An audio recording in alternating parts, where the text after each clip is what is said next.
Hey, I'm CJ from The Art is Murder, and this is Stories from the Road.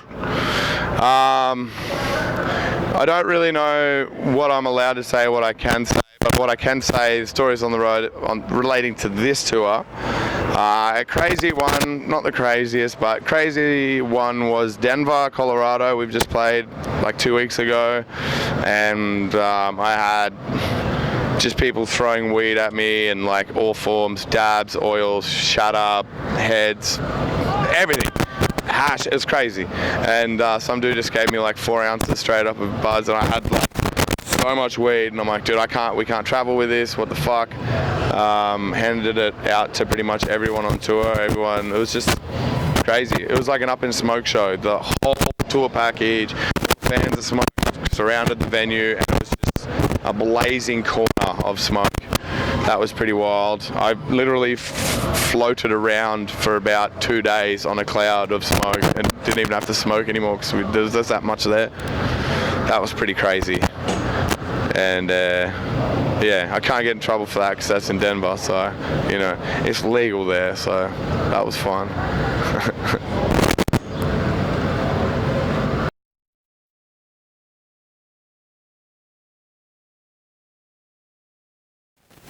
We good? Okay, my crazy tour story is the 3rd show I ever played, and it was brutal assault in the Czech Republic, and there weren't any toilets in the backstage that I could find, and I finally found one, and yeah, there was no toilet paper in the toilet, so I found this water tank on a trailer, and I just pulled off one of my socks and opened that hose and then just soaked up a sock and washed my ass right there. So, you know, sometimes it's a shitty situation when you got to take a shit. So if I ever write a book, it's going to be The Search for the Safe Place to Poop, My Life on the Road. So yeah, there's a shitty story from the road.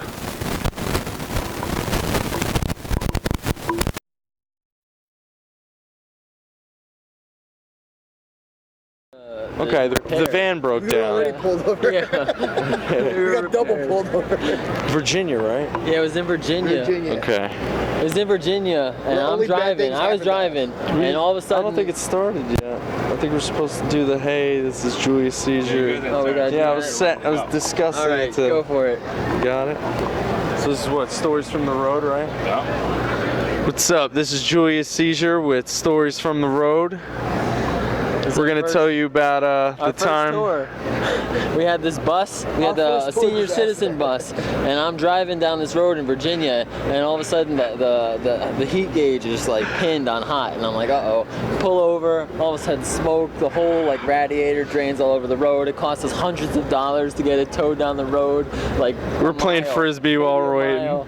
So then we're like at this repair shop. They're closed because it's too late, and all of a sudden these cops come up. But they were kind enough to let us stay on the lot with our bus for the night. Like we could stay in our bus for the night on the lot. So we're, you know, camping out, whatever. Drinking some PBR. We like to indulge in a little marijuana smokage. So what happened was I had one of those orange soda can containers as the, you know, to hide it in. Like the fake bottle. And I put it in the cooler with the real Sunkist cans, and it got wet.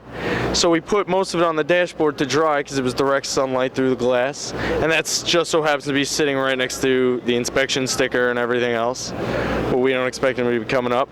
So we're sitting there smoking a joint, and we hear barking. Yeah, we're like, where's that dog coming from? A broken bus.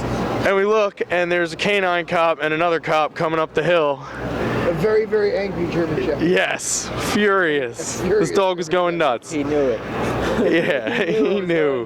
He was happening. So the cops start doing their standard like cop stuff. And one of us being super cool, and the other one has like combat boots on. There were 3. He's ready to go. There's the canine cop. We thought we were getting good cop, bad cop. Then the canine cop takes everyone's IDs, goes back to the car, and they are literally inches away from the marijuana that's just drying on the dashboard. I couldn't get up and cover that. We just finished smoking, like. Yeah, I tucked the joint under the blanket, like. Open PBRs, like.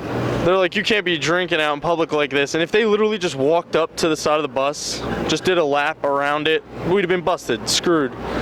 And instead, they're like, so where are you guys from? Yeah, We're like, oh, we're a band from New Jersey on tour. And the cop starts talking to me about my tattoos. Is that a Spawn tattoo, man? So we wrangled one in by being a band and the other one in by having great comic book tattoos. And we were friends after that. And the canine cop comes out of the car and is like, all right, you guys can hang out, finish your beers, keep it on the bus, and we'll check up on you later.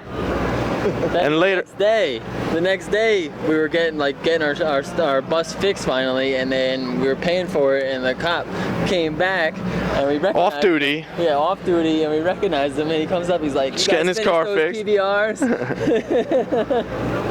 And we're like, only you knew. If only. That was the closest call. So yeah, that was our close call on the road. All right, guys. Appreciate your time. You got it. Thanks for having us.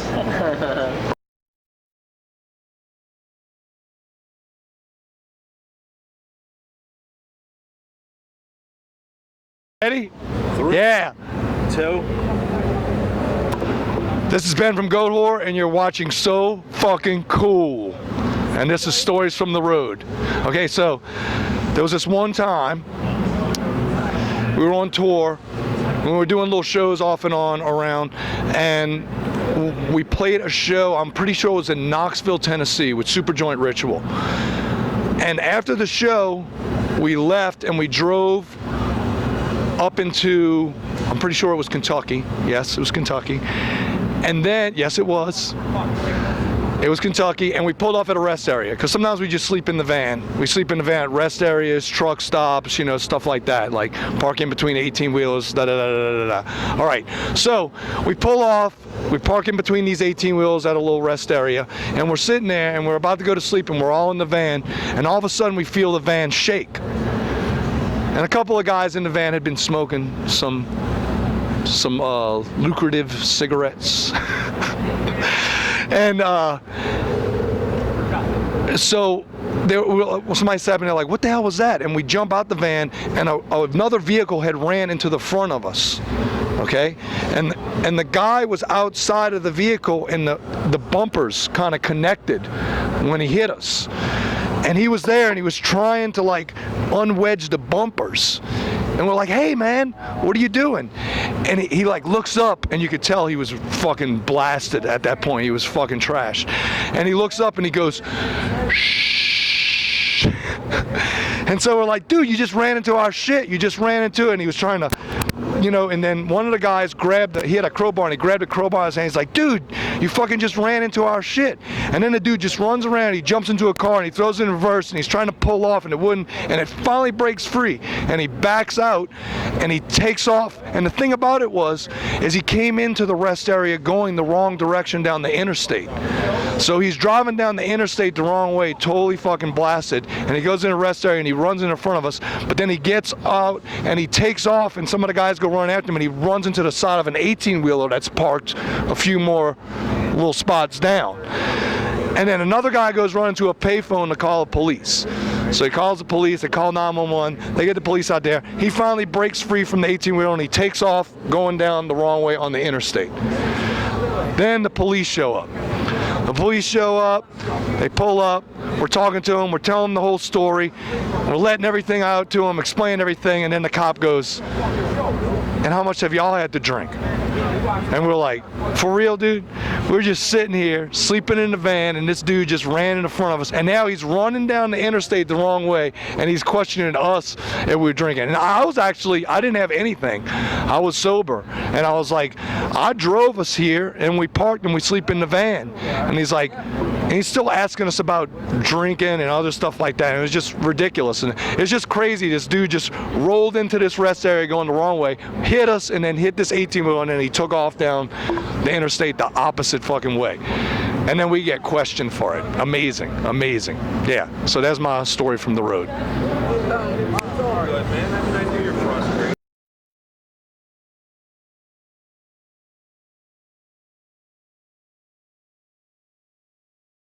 How much time I got? How much time do you want? Perfect. For sure. So be like, this is so fucking cool. These are stories for you.